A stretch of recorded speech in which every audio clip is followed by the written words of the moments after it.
നല്ല ചൂടോട് കൂടി ആവി പറക്കണ മട്ടനും നല്ല മസാല ഷവായും അതുപോലെ നല്ല ബീഫും ഇതൊക്കെ കൂട്ടിയിട്ട് ഒരു മന്തി അടിച്ചാലോ?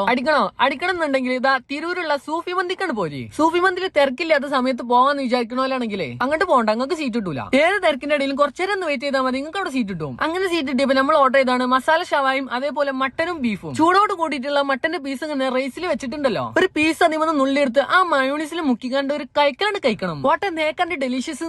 അതിന്റെ അർത്ഥം എനിക്കറിയില്ല, പക്ഷെ ഒരു ഗംഭീരം ഉണ്ടല്ലേ കേൾക്കാന്. ഇനി മസാലക്ക് ഇഷ്ടപ്പെടുന്ന പോലാണെങ്കിൽ ഒരു മസാല ഷവായ ഓർഡർ ചെയ്തോളി. ആ മസാല മാത്രം റൈസ് കൂട്ടി കഴിക്കണം, നല്ല സ്പൈസിയാണ്. സ്പൈസി ഇഷ്ടപ്പെടുന്നവർക്ക് സെറ്റ് ആണ്.